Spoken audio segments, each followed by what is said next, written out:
Salut les amis, bonsoir tout le monde, j'espère que vous allez très bien. Bienvenue encore une fois de plus sur la chaîne Jinkunga Tutoriel. Nous allons continuer nos séries de formations comme d'habitude. Alors ce soir, nous allons voir la 6e leçon de notre formation sur le pack complet. Ok, on avait commencé cette formation ensemble avec vous, du début déjà jusqu'à ce niveau. Alors aujourd'hui, nous allons achever donc la 6e leçon. Alors soyez attentifs. Premièrement, abonnez-vous massivement sur notre chaîne YouTube, likez nos vidéos, partagez ainsi que commentez. Alors ce que j'aimerais premièrement vous rappeler avant de débuter notre formation, j'aimerais rappeler à notre très chère communauté tout ce que nous sommes en train de mettre à votre disposition sur la chaîne YouTube. Nous les faisons d'une manière gratuite. Alors, c'est que moi, j'aimerais tout simplement vous demander, prière de partager nos contenus et abonnez-vous également massivement. N'oubliez pas de liker puisque c'est vraiment une aberration pour moi de voir que nous sommes une grande communauté. Mais des fois, je vois que 10 personnes sont en train de liker la vidéo et les autres ne veulent pas liker. Alors, montrez-moi votre amour ainsi que la fidélité. Likez au maximum en fait les contenus que nous postons. Abonnez-vous ainsi que partagez. Alors ce soir, nous allons travailler sur une niche très importante. Nous allons donc répondre à une question que j'ai reçue auprès de plusieurs personnes. Ok. Nous allons travailler donc sur le prédimensionnement des voiles en béton armé. Les prédimensionnements de voiles en béton armé. C'est très important. Ensemble avec vous, j'aimerais que vous puissiez comprendre. Est-ce que, en amont, c'est l'architecte qui est censé de définir déjà bien avant l'épaisseur des voiles, ainsi que la hauteur des voiles, ou bien cela est fait par l'ingénieur. Une fois que l'ingénieur reçoit le plan architectural, est-ce que l'architecte, la personne qui a conçu en fait le plan, cette personne est censée déjà en amont de définir l'épaisseur des voiles, sa hauteur, ainsi que d'autres éléments liés aux voiles, ou bien c'est l'ingénieur qui est censé de le faire. Donc, ensemble avec moi, nous allons répondre premièrement à cette question, et de deux, nous allons voir ensemble avec vous comment est-ce que vous serez à mesure de faire les prédimensionnements de voiles. Ok, quand je dis des voiles, donc je l'ai dit au pluriel, puisque je vais vous montrer les principes et les méthodes qui pourra vous aider à différencier d'abord les types de voiles. Alors, déjà pour répondre à cette question, j'aimerais vous dire tout simplement que en amont, c'est probable et possible que l'architecte déjà puisse définir l'épaisseur des voiles, tout comme la hauteur des voiles. C'est possible. Mais même si l'architecte n'a pas défini, ça ne sera pas empêché. C'est comme vous le savez, c'est un métier complémentaire. Donc, c'est-à-dire que nous travaillons toujours ensemble avec les architectes. L'ingénieur, maintenant, est obligé également de prédimensionner, afin d'apporter en plus par rapport au plan que l'architecte avait déjà conçu ou voire même tracé. Et donc, c'est pour dire que si par contre que vous voulez dimensionner un bâtiment, en amont, l'architecte vous a donné même une petite légende à côté avec tous les éléments nécessaires, c'est-à-dire l'épaisseur des voiles, la hauteur des voiles, ainsi que d'autres éléments. Ça peut être aussi, par exemple, la largeur, des voiles, surtout si c'est un voile qui sera tout simplement placé au niveau, par exemple, d'une cage d'ascenseur. Donc, l'architecte peut déjà définir ça. Mais par contre, si cela n'est pas défini, eh bien, l'ingénieur aussi ne peut pas se déranger. L'ingénieur peut tout simplement prédimensionner et puis insérer ça dans les projets.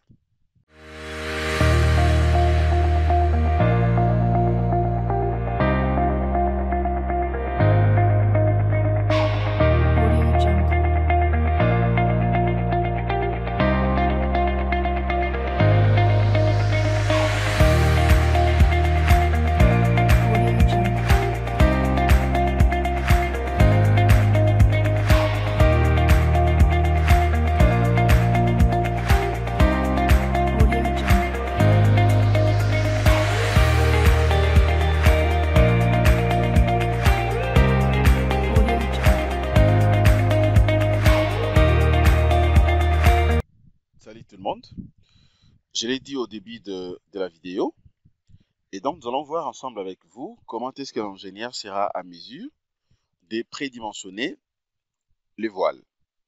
Bien sûr, le voile en béton armé. Alors, avant d'évoluer, j'aimerais que nous puissions d'abord entrer rapidement sur les packs. J'aimerais vous montrer un élément. Voici donc le projet en question. Nous sommes en train de travailler, comme je l'avais dit au début, sur le pack, le livret pack complet, béton armé. C'est un pack donc en béton armé. Et le projet, c'est un projet d'un immeuble d'appartement R+7, -D.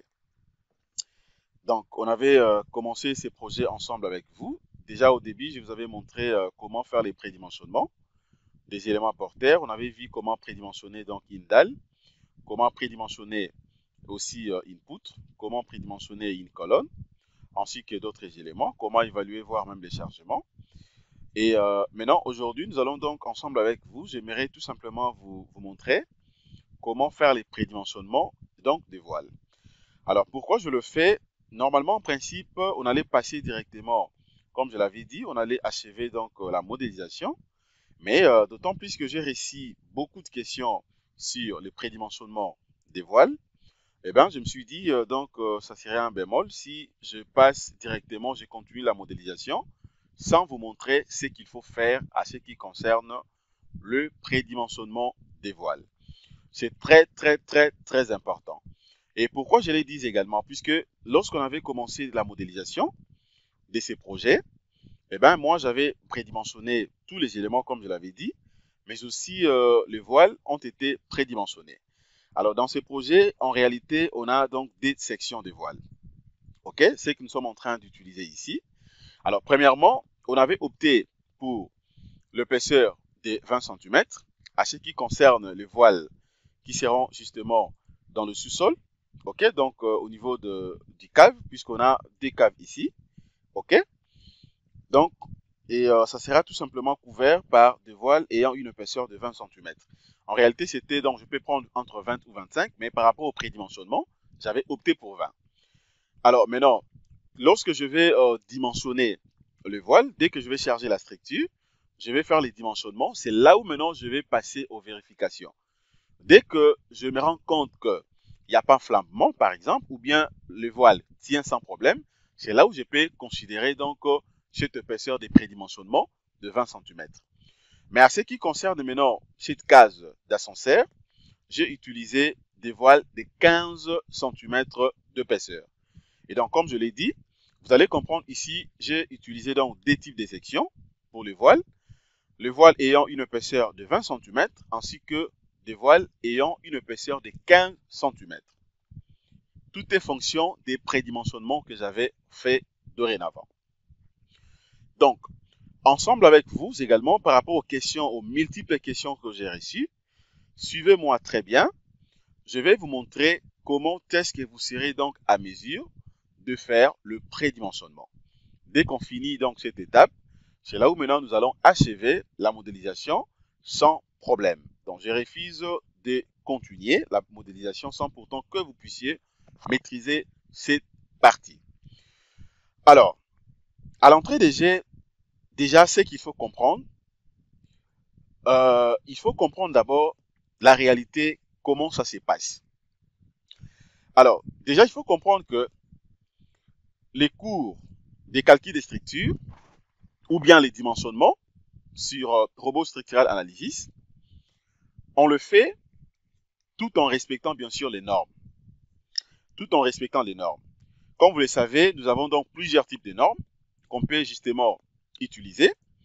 Vous pouvez donc dimensionner un bâtiment ou dimensionner peut-être le voile tout en utilisant la norme Bael 91. OK? Il y a aussi la norme DTRB-CD.41. Vous avez également la norme Eurocode. Vous avez, voire même aussi la norme russe. Tout comme vous avez la norme RP-AV 2003, qu'on appelle aussi actuellement, donc on appelle les règlements parasismiques. OK? Donc c'est une norme qui consiste beaucoup plus les règlements parasismiques. OK? Donc il y a plusieurs normes qu'on peut utiliser pour faire les dimensionnements. Alors, Comment est-ce que vous serez maintenant à mesure de prédimensionner premièrement le voile? La première des choses, il faut comprendre d'abord ce qu'on appelle en réalité un voile. C'est quoi d'abord un voile en béton armé? Comprenez que en réalité, on appelle voile, bien sûr voile de béton, ok? Communément, d'une manière un peu globale, donc c'est un paroi, ok, vertical en béton armé. Ça peut être soit boncé ou tout comme ça peut être aussi préfabriqué, c'est-à-dire ça peut être réalisé sur place, tout comme préfabriqué. Il faut comprendre ça d'abord comme ça. Mais maintenant, qu'est-ce qu'un voile dans le bâtiment? Ok, ça c'est d'une manière globale. Mais il faut comprendre d'abord qu'est-ce qu'un voile en réalité dans le bâtiment. Comprenez que le voile, autrement aussi appelé mire de contreventement, sont donc définis tout simplement comme des éléments verticaux, ok, tels qu'ils représentés ici, des éléments verticaux à des dimensions, dont donc la raideur, ok, la raideur communément, c'est qu'on dit la raideur hors plan, est négligeable. Ce sont des définitions un peu simples et faciles à comprendre. Négligeable, c'est-à-dire quoi? C'est par rapport à sa dimension. Vous avez donc l'épaisseur, mais aussi vous avez donc la hauteur, ok, voire même aussi sa largeur. Donc vous avez la partie épaisseur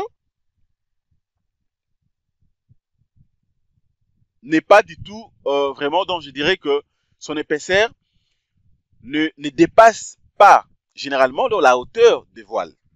Raison pour laquelle on dit que c'est une épaisseur à peu près dans une dimension négligeable dans le sens où c'est minimal. Dans le sens où c'est minimal. Maintenant, il faut comprendre également que quand on dit dans la raideur hors plan est négligeable, ça dit dans l'air plan. Ok? Comprenez qu'ils permettent généralement une grande résistance et aussi une grande rigidité vis-à-vis des forces horizontales. Vis-à-vis des forces horizontales. Contrairement par rapport à ce qu'on appelle une poutre voile. À ne pas confondre. D'abord, il y a une différence entre une poutre voile et un mire voile, mais aussi et un voile. Alors, si vous voulez par exemple comprendre ça très bien, la différence entre les deux, c'est-à-dire entre le voile, ok, le voile dans le bâtiment ou le voile en béton armé et une poutre voile, comprenez seulement que la poutre voile en réalité est une poutre droite, ok, des sections bien sûr constantes. La hauteur, comprenez que donc déjà c'est comme ça, il faut comprendre ça. Donc la poutre voile est une poutre droite des sections constantes. Mais comprenez que la hauteur de cette section est donc au moins égale à la moitié de la portée. À la moitié de la portée. Autrement dit également poutre voile, donc on appelle ça comme ça, la poutre voile, est donc l'un des éléments des parois fléchies. C'est l'un des éléments des parois fléchies. Alors, pour essayer un peu de comprendre ça très très bien, si vous voulez vraiment maîtriser beaucoup plus d'autres définitions, et puis le mode d'emploi et tout ce qui va avec, achetez les packs complets, tout est bien détaillé, vous ne serez jamais déçus. Alors, nous allons passer directement au vif du sujet. Comment maintenant vous serez donc à mesure de prédimensionner donc un voile? Je vais faire un schéma ici. Je vais dessiner rapidement un voile. Voilà, donc je vais dessiner un voile. Attendez, ça je peux d'abord enlever. Je vais dessiner un voile pour vous montrer ça très clairement. Voilà, je dessine rapidement un voile.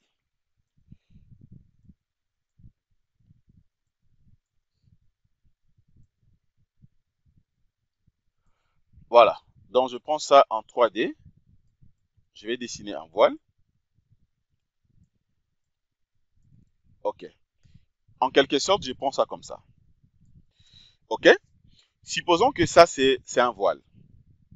vous avez donc un voile. Alors, comment maintenant je serai à mesure de prédéfinir les dimensions, autrement dit de prédimensionner donc le voile que vous voyez ici. D'abord, il y a des conditions. Il y a deux conditions premièrement à respecter. Ce sont des conditions à respecter pour un voile sismique. La première condition est que vous êtes obligé au moins, pour que ce mur ou cette poutre, je peux considérer ça comme un mur, tout comme une poutre, pour que ce mur, ok, ou également, comme j'avais dit, pour que ces contreventements, ces murs de contreventement, ou pour que cette poutre soit considérée comme un voile, il faut donc la portée L, ok, la portée L soit supérieure ou égale à 4 multiplié par A. Ça, c'est la première condition. Et la deuxième condition, il faut maintenant que A soit supérieur ou égal à 15 cm. Ok? À 15 cm. Voilà. Il faut d'abord respecter les deux conditions que je viens de mentionner ici. Raison pour laquelle vous allez voir déjà en amont, et parmi les dimensions que moi j'avais opté après prédimensionnement de voile, quelque part j'avais opté pour le voile ayant une épaisseur de 15 cm à ce qui concerne pour la cage d'ascenseur. Donc, maintenant, c'est-à-dire quoi? Les A que vous voyez ici, c'est tout simplement donc l'épaisseur des voiles. C'est ça les A. Ok? Donc c'est pour dire que l'épaisseur minimale des voiles est obligatoirement de 15 cm. Ça peut jamais être inférieur à 15 cm pour que ça soit considéré comme un voile. Ok? Ça c'est donc la deuxième condition. Maintenant, à part ça également, le L que vous voyez ici, c'est donc cette portée ici. C'est ça donc le L. Ok? Donc c'est ça les L. Il faut respecter d'abord les deux conditions que vous voyez ici. Maintenant, déjà, il faut comprendre également, pour bien faire le prédimensionnement des mire-voiles ou des voiles, vous êtes obligé au moins de respecter des éléments. C'est-à-dire, premièrement, l'épaisseur, deuxièmement, la hauteur. Puisque l'épaisseur est définie par rapport à la hauteur. Donc, hauteur ici, je peux dénommer ça les HE. Ok? Donc, les HE n'est rien d'autre que la hauteur des voiles. Je pense jusque-là, c'est clair. Et c'est vraiment simple. Donc, à ce niveau ici, comprenez que nous avons donc trois éléments ou trois coordonnées. Nous avons premièrement l'épaisseur, nous avons le L, mais la hauteur. Mais comprenez que pour définir d'abord l'épaisseur des voiles, vous êtes obligé d'abord de maîtriser en fait la hauteur des voiles. Mais tout en respectant les deux conditions que je viens de mettre ici. Puisque si les deux conditions ne sont pas respectées, eh bien, sachez-le que vous aurez énormément de problèmes et puis l'élément que vous avez prédimensionné ne sera pas considéré comme un voile. Je crois là c'est clair. Et donc, comprenez que on parle donc d'un voile si cette condition, ok, si cette condition est respectée. Voilà. Alors, par contre, si par exemple que cette condition n'est pas respectée, et donc, on ne peut pas parler d'un voile, mais plutôt d'un élément lunaire. Pourquoi justement? Puisque les deux conditions posées ici ne sont pas respectées. Je vais aller tout doucement pour que vous puissiez comprendre en fait comment ça fonctionne. Ça ne vaut pas la peine que je sois rapide et au final, vous n'allez pas maîtriser ça. Maintenant, dans le prédimensionnement maintenant des voiles. Comprenez que pour les voiles, lorsqu'on parle tout simplement des prédimensionnements, et donc on parle directement de l'épaisseur. Et cette épaisseur dépend principalement, comme je l'ai dit, de la hauteur. De la hauteur, donc, du voile. Justement, les HE ici. Les HE ici. Donc, c'est-à-dire que cette épaisseur A dépend de cette hauteur, les HE. Donc, cependant, si par exemple que la hauteur du voile est beaucoup trop importante, donc, on aura besoin tout simplement d'une épaisseur aussi trop importante. OK? Aussi, ça sera tout simplement pour éviter donc le phénomène qu'on appelle le phénomène des flambements. Ça sera bien sûr le flambement, par exemple latéral aussi.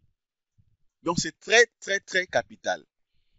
Ce sont des points à garder jalousement.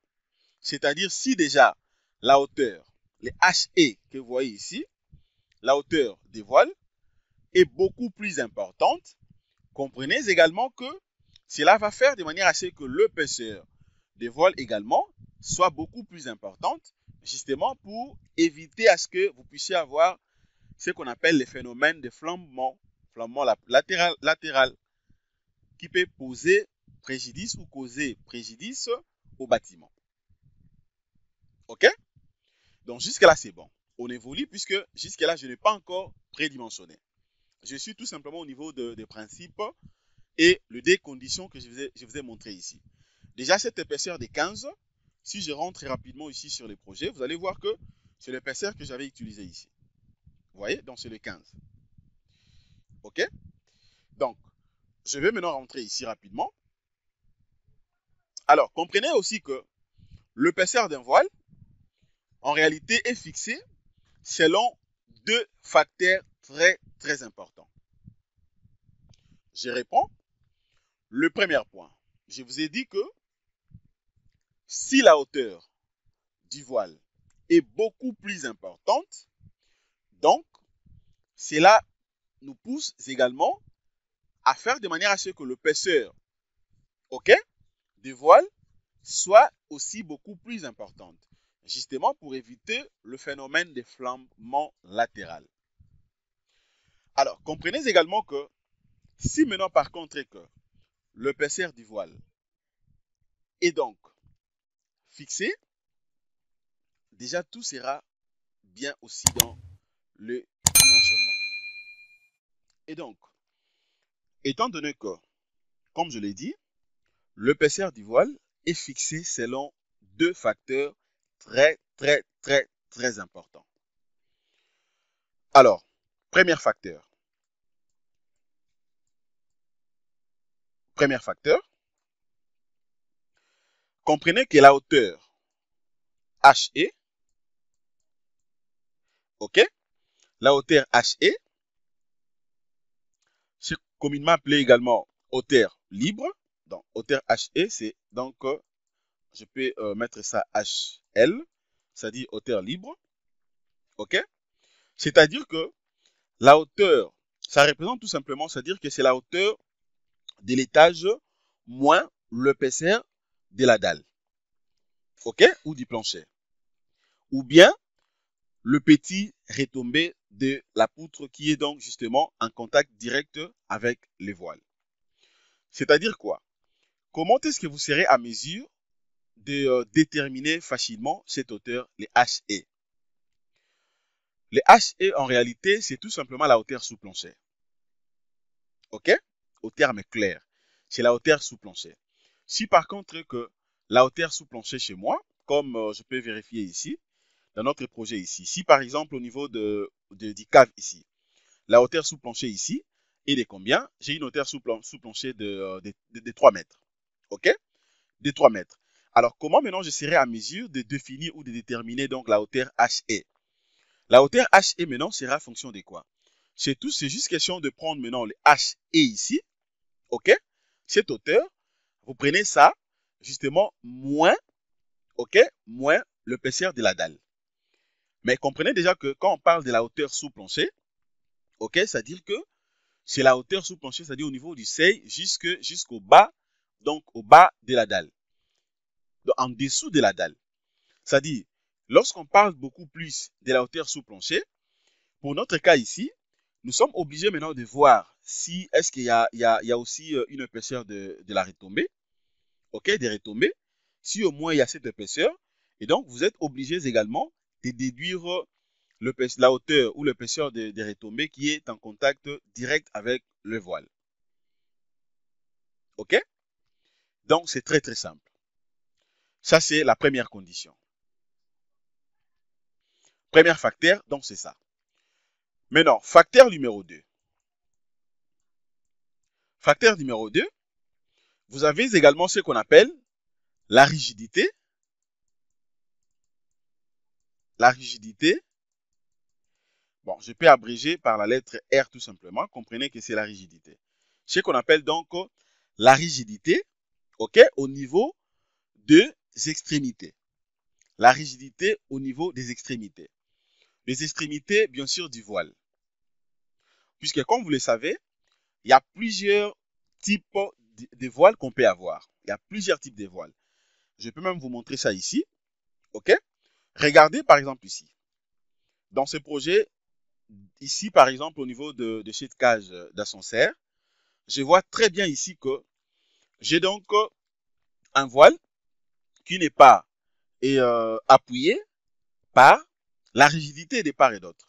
C'est-à-dire qu'il n'y a pas présence d'une colonne à gauche, tout comme à droite, ni au milieu. OK? Mais tandis que maintenant, si je viens ici, au niveau de mes caves ici, OK? Comprenez que d'autant plus que j'ai déjà des colonnes, une colonne à gauche, tout comme à droite, c'est pour dire que le voile que j'aurai ici, ça sera donc un voile ayant donc une rigidité totale à gauche, tout comme à droite. OK? Je m'explique. Je vais rentrer d'abord ici, rapidement, pour vous montrer si ça signifie quoi en réalité.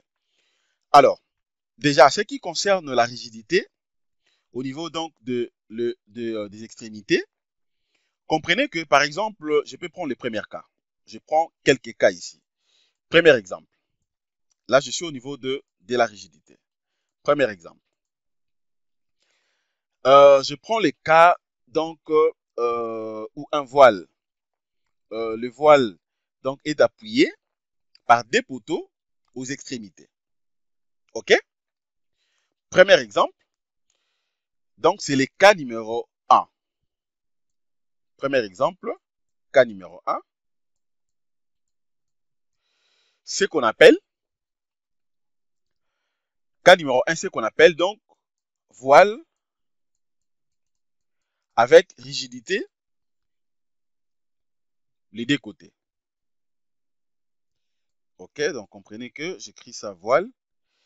Bon, je peux tout simplement abréger, hein, je peux abréger. Donc V, voile avec rigidité des deux côtés.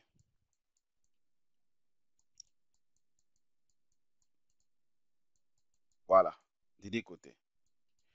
Là, vous avez donc le premier cas. Premier cas des types de voiles.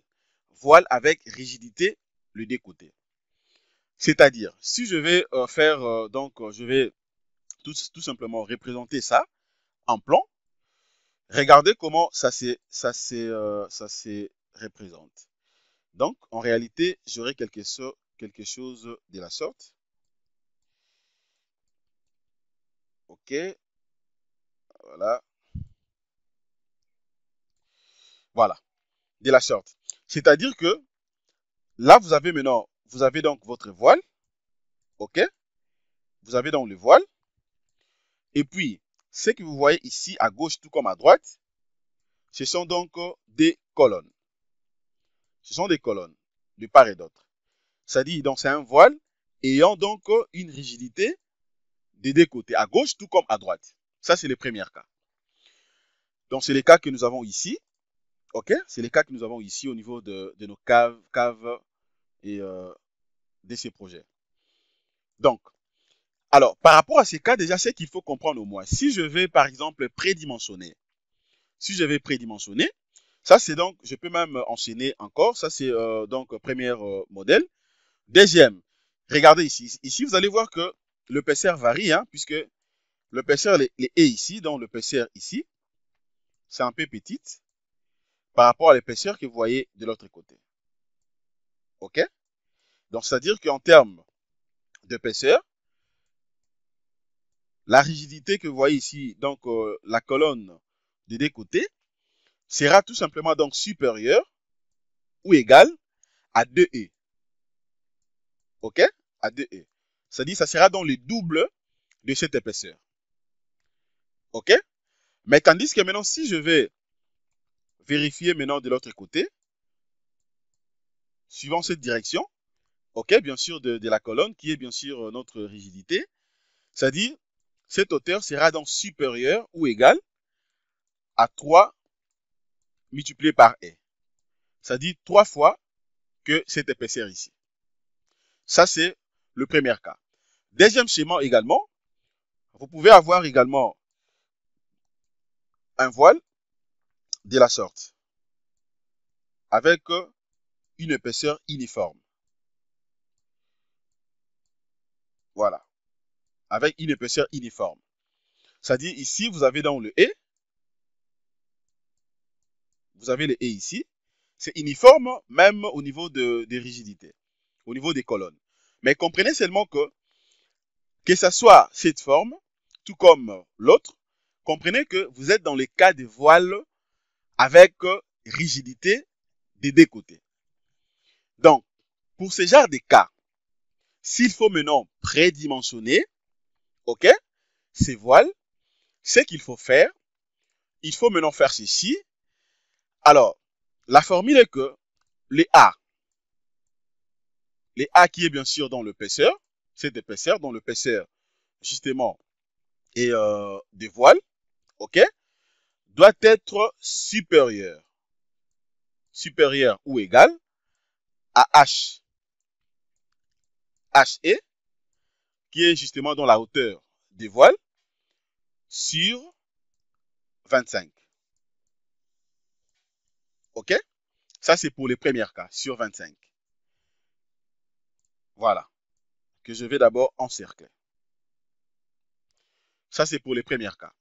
C'est-à-dire, là, je suis dans les cas où le voile est encastré, si je peux le dire comme ça, dans des deux côtés, par un poteau qui représente tout simplement la rigidité. Alors, ça, c'est les cas que nous avons ici. C'est comme ça que j'ai prédimensionné également. Et donc, l'épaisseur de voile que j'ai trouvé de 20 cm. C'est-à-dire quoi? D'autant plus que j'ai une hauteur sous plancher ici. OK? Une hauteur sous plancher. Donc, je peux dire comment? Et de 3 mètres. OK? Alors, la retombée maintenant. C'est juste question de rentrer sur les projets. Je vais rentrer sur les projets. Vous allez voir là où j'avais calculé dans la retombée. Je vais rentrer rapidement. Attendez, je vais vous montrer rapidement. C'était sur la poutre. OK. Je vais encore une fois de plus vous rafraîchir votre mémoire afin de bien maîtriser comment calculer, comment on fait les calculs des retombées. Voilà, donc voilà. OK. Nous savons que la base de la nervure ne peut pas être supérieure aux retombées. Comme dans notre cas, nous avons donc le B qui est la base, B0 qui est égal à 20 cm. Donc l'épaisseur H0 sera tout simplement égal à 15 cm. Ça, c'est l'épaisseur de la dalle. Alors, les HT, hauteur totale, d'où la retombée sera tout simplement les H. C'est-à-dire, et la hauteur totale des 40 moins 15. Donc, c'est pour dire que dans notre projet ici, OK, dans notre projet ici, donc, la retombée était égale à 25 cm. Donc, si je vais calculer ça ici, c'est simple. Donc, tout en sachant que comme je sais déjà que la retombée, que je peux abréger également, je sais très bien. Donc, la retombée R égale à 25 cm, OK, qui est égal à 0,25 mètres, OK. Donc, les HE ici pour mon cas, donc mon HE sera tout simplement égal. Donc, j'aurai les 3 mètres moins 0,25. 0,25 cm. Donc, c'est-à-dire que je vais calculer ensemble avec vous. Vous allez voir que c'est très très simple.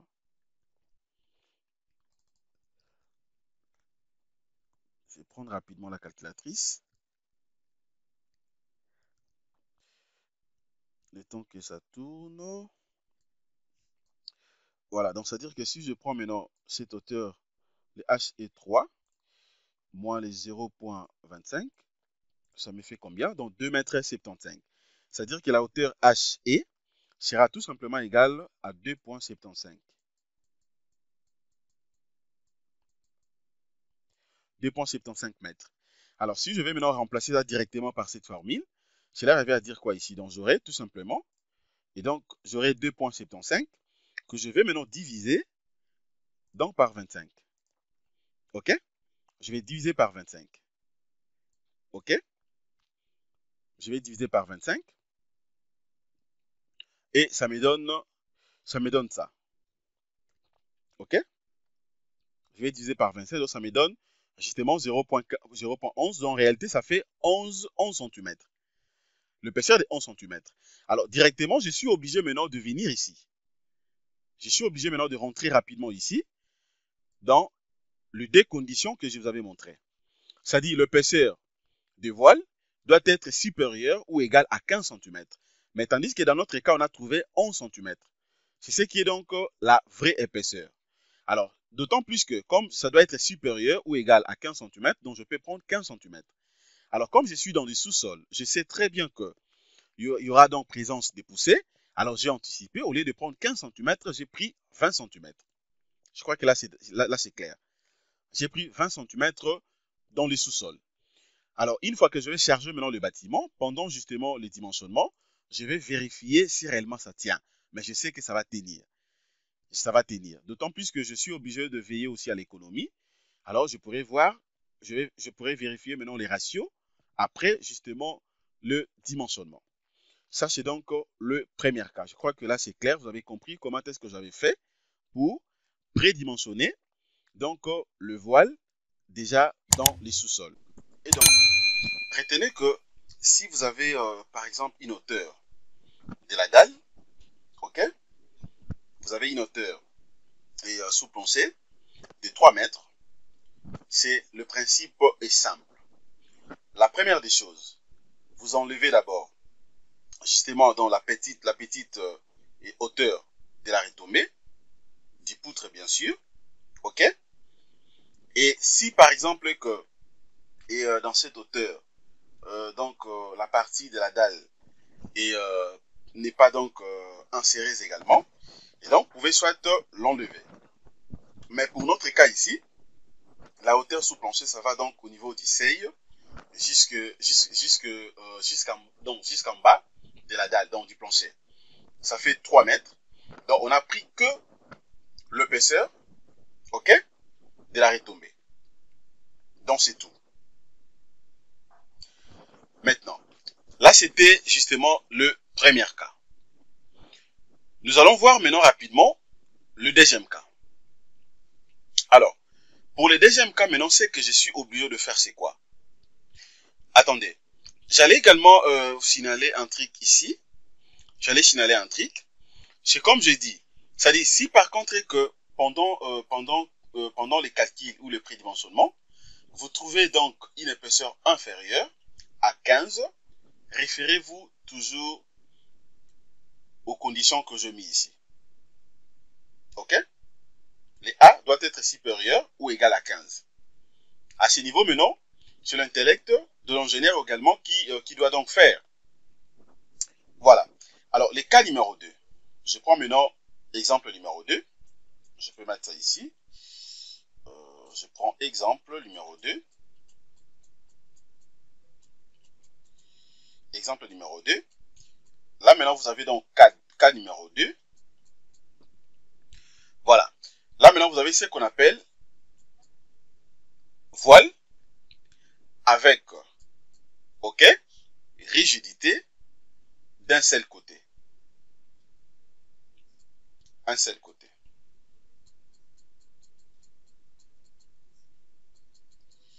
Voilà. Ici, c'était rigidité avec, donc voile avec rigidité les deux côtés. Ici, voile avec rigidité un seul côté. En termes de représentation, vous aurez quelque chose de la sorte. Là donc, j'ai justement le voile, ok. Sa rigidité, c'est-à-dire la colonne peut se retrouver soit au milieu, ça dépend. Tout comme un autre cas, la colonne peut se retrouver à gauche, comme ça, ok. Ou bien, ça peut se retrouver aussi toujours à gauche, mais ayant cette forme. Donc la rigidité est beaucoup plus grande que de l'autre côté. Alors, par rapport à cette condition, c'est-à-dire, retenez que donc la rigidité ici, la colonne, doit être supérieure ou égale à DE. Doit être supérieure ou égale à DE. Donc le E, c'est justement l'épaisseur de voile ici. OK? Et puis maintenant, vous aurez également cette hauteur qui sera tout simplement supérieure ou égale à 3E. OK? Tout comme de l'autre côté également. Là, ça peut être uniforme. De l'autre côté aussi, supérieur ou égal à DE. Et déjà, vous avez donc cette épaisseur de voile. Alors, par rapport à cette condition, vous les remarquez très bien, c'est-à-dire que là, vous êtes en face. OK? Vous êtes en face d'un voile ayant la rigidité d'un seul côté. Alors, pour ce genre de cas maintenant, s'il faut prédimensionner, la formule est simple. Vous allez donc tout simplement faire ceci. Retenez que le A, c'est-à-dire l'épaisseur de voile, doit être supérieur ou égal à HE, qui est donc la hauteur du voile, ok, sur la hauteur du voile. Cette fois-ci, maintenant, ça sera sur 22. Ça sera sur 22. Et déjà, à ce niveau, vous allez comprendre qu'au fur et à mesure, les dénominateurs est moindre, c'est-à-dire que la section du voile, dont l'épaisseur du voile sera beaucoup plus importante. Ok? Donc, c'est ça. Alors, dans notre cas, maintenant, nous allons vérifier ici ensemble avec vous. Est-ce que nous avons des cas où, des zones où le voile est appuyé? Ok? Le voile est appuyé tout simplement à un seul côté. Regardez, c'est très simple. C'est par exemple ici. C'est par exemple ici. Regardez, donc vous avez le voile est là. Vous avez donc le voile.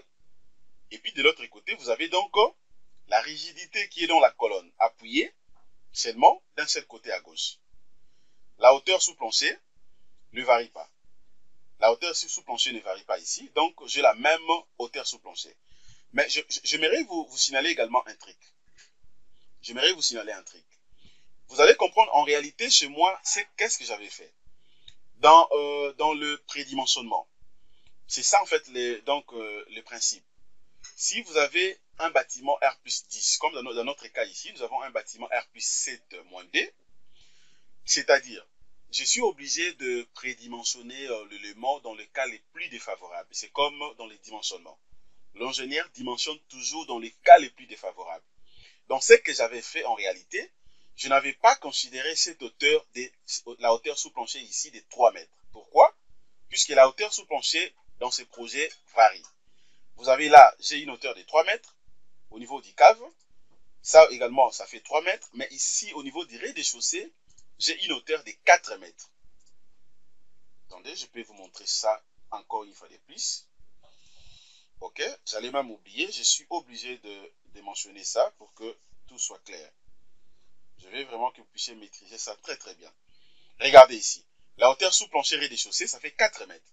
Donc en réalité, c'est que moi j'avais fait ici, ok, raison pour laquelle j'avais pris même cette épaisseur-là de 20 dans le sous-sol, ok, dans le sous-sol, puisque j'ai uniformisé en fait. On prend toujours la plus puisque l'ingénieur calcule toujours dans les cas les plus défavorables. C'est-à-dire, si je prends le HE, je remplace ça, par exemple, ici, je considère la hauteur des 4, c'est-à-dire, en réalité, ici, j'aurai quoi ici? Attendez, je vais supprimer ça pour que ça soit bien visible. Voilà, je peux prendre ça. OK. Donc, en réalité, ici, j'aurai quoi? Voilà. En réalité, ici, j'aurai quoi? Donc, j'aurai 4 moins 0,25. 4 moins 0,25. Je vais remplacer ici, donc j'aurai 4 moins 0,25. Ça me fait combien? Ça fait 3,75. Vous voyez? Donc déjà ici, ça fait 3,75. Ça fait 3,75 mètres. OK? Alors je prends maintenant les 3,75 mètres ici. Je prends les 3,75 mètres ici, que je vais diviser directement par les dénominateurs ici. Le 25. Je divise ça maintenant par 25. Voilà, ça me donne une épaisseur de 15 cm. Une épaisseur de 15, donc net. Alors pour être beaucoup plus prudent, alors je vais majorer, je pris donc l'épaisseur de 20 cm là dans le sous-sol. Donc c'est-à-dire qu'à ce niveau ici, si je vais calculer par cette formule, c'est-à-dire que j'aurai la même valeur ici. Si je prends cette hauteur, la hauteur sous plancher comme j'ai montré là de 4, ok, c'est-à-dire que j'aurai maintenant cette fois-ci 3 points. Ça sera maintenant 3,75. 3,75 que je vais diviser 3,75 que je vais diviser par 22. Je vais diviser par 22, ça me fait 0,17. OK? Ça me fait 0,17. 0,17. Tandis que si maintenant je prends les 3 ici, ça dit j'aurai 2,75. Je vais diviser ça par 22. Cette fois-ci, ça me fait donc 12,5 que je peux arrondir directement pour avoir les 15. Alors, raison pour laquelle vous allez comprendre que à ce niveau ici, d'autant plus que j'ai des cas, ok, d'autant plus que j'ai des cas de voile ici, ça dit j'ai opté beaucoup plus pour l'épaisseur de 15. Pourquoi? Je vais voir pendant que quand je vais dimensionner, puisque comprenez également que l'ingénieur doit veiller aussi au surdimensionnement. L'ingénieur doit penser aussi à l'économie.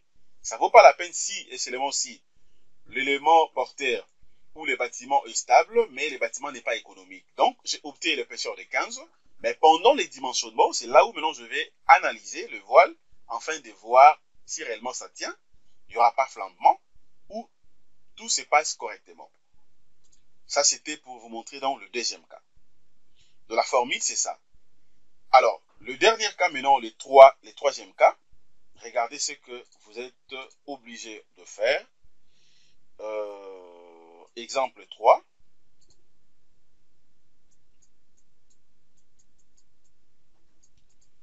Exemple 3 ou cas numéro 3. OK? Cas numéro 3 maintenant, vous avez donc le voile libre, communément appelé également voile isolé. Voile libre ou voile isolé, sans raidisseur. OK? Autrement aussi, on appelle ça aussi de voile porteur. Puisque là, ça va donc jouer les rôles d'un voile porteur, comme un élément porteur. Voilà. Alors, déjà, à ce niveau ici, comment maintenant je serai à mesure, justement, d'étudier ça?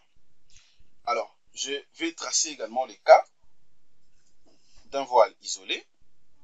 Voilà, les cas d'un voile isolé, c'est ça. Là, vous avez tout simplement son épaisseur, les A ou les E. OK? Donc, de part et d'autre, vous n'avez pas de rigidité. Il n'y a pas d'appui à gauche, tout comme à droite. OK? Alors, pour ce genre de cas, maintenant, si vous voulez prédimensionner ce type de voile, ce qu'il faut faire, la condition est que l'épaisseur A doit être supérieure ou égale à H2, ok, qui est toujours donc, disons comme un HE, qui est toujours la hauteur de voile, cette fois-ci, ça sera maintenant divisé par 20. Vous allez comprendre au moins que c'est à ce niveau ici où on aura vraiment une épaisseur beaucoup plus considérable. Ok, puisqu'au fur et à mesure, les dénominateurs est moindre, ça va faire de manière à ce que l'épaisseur soit beaucoup plus considérable. Alors déjà, la question que moi j'aimerais vous poser, pourquoi maintenant ici, ok, pourquoi ici dans les cas, pour les cas de voile et pourquoi dans le cas des voiles avec rigidité des deux côtés, ok, le dénominateur est 25, rigidité un côté, dénominateur est 22, mais tandis que libre, le dénominateur est 20. C'est tout simplement pour dire que dans les cas de voile avec rigidité des deux côtés, on suppose que le voile est beaucoup plus en sécurité. Il n'y a pas vraiment risque de flambement. Donc le voile n'est pas beaucoup plus exposé au flambement. Ok, puisque le raidisseur va également jouer le rôle de diminuer en fait les poids, donc les charges verticales au niveau du bâtiment.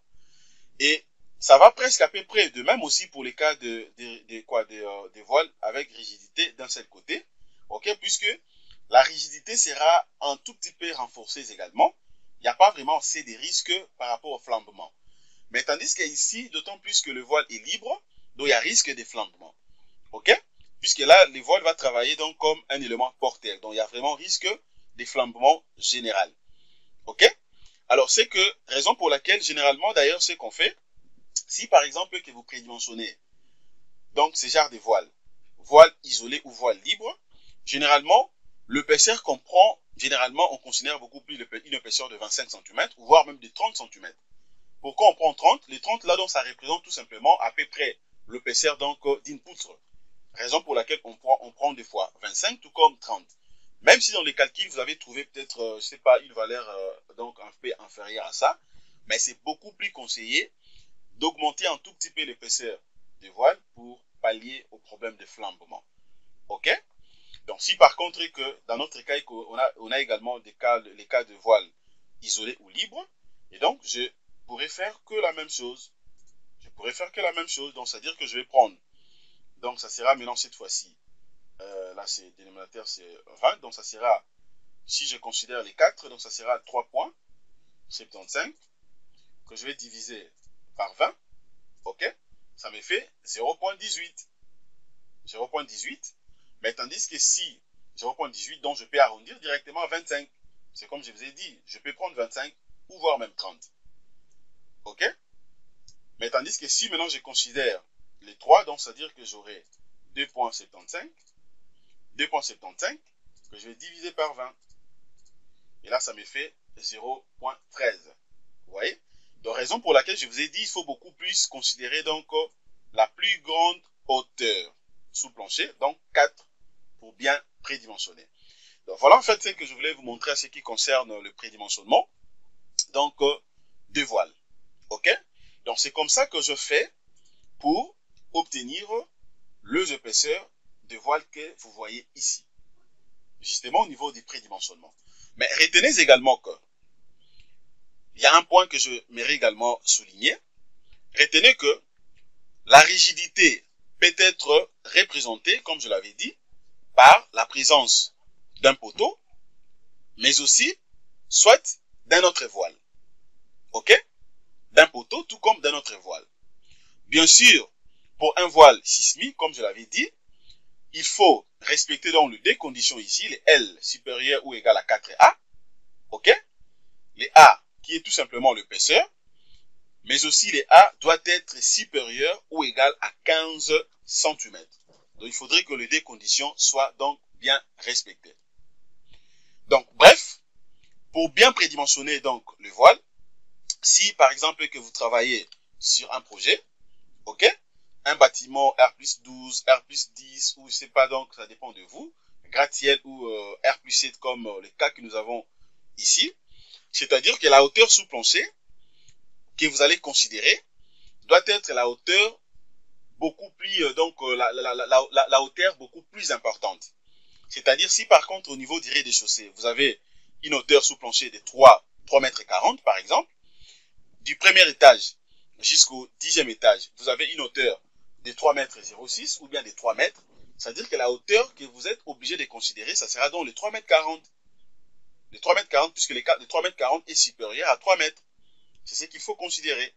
Pourquoi? Puisque, vous le savez très bien, l'ingénieur est obligé de travailler ou de dimensionner ou de travailler toujours avec la hauteur la plus défavorable qui sera donc par rapport au cas précis que je viens de dire, le 3 mètres 40. Mais par rapport à notre projet ici, la hauteur la plus défavorable qu'on a opté, c'est quoi? C'est donc les 4. Ok? C'est les 4. Donc c'est très simple et c'est facile. Ok?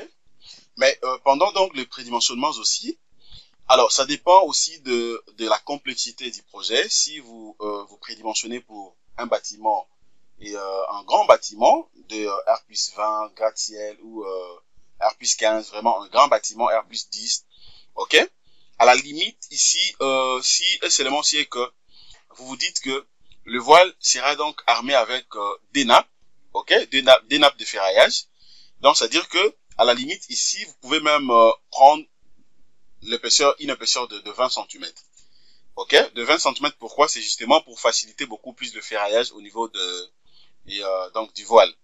Ok, puisque comprenez que si vous avez donc des nappes, c'est-à-dire que il faut séparer les deux. Donc, avec une épaisseur de 15, c'est aussi bon, mais ça sera un peu trop serré.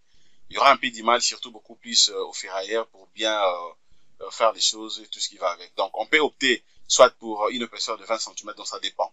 Mais ça dépend en tout cas des projets. Ça dépend des projets, donc, pour que vous puissiez appliquer ça. Donc, bref, voilà ce que je voulais vous montrer concernant donc cette formation. J'espère que ça vous a plu. C'est donc à ces niveaux qu'on peut donc arrêter pour aujourd'hui concernant donc notre formation sur le prédimensionnement des voiles en béton armé. Ok? Et puis maintenant, nous allons continuer donc notre formation et on va maintenant achever la modélisation jusqu'à tel point que nous allons dimensionner ces projets 10 débits jusqu'à la fin. Ça sera donc 10 débits jusqu'à la fin. Vous allez très bien maîtriser ça pour que vous deveniez également des experts. Donc, voilà un peu. Alors, en titre des rappels, je vous prie énormément de pouvoir acheter les livres. Ok, les livres de Robot Structural Analysis, Partie réussissant ce matériau et béton armé. C'est un livre qui pourra vous aider.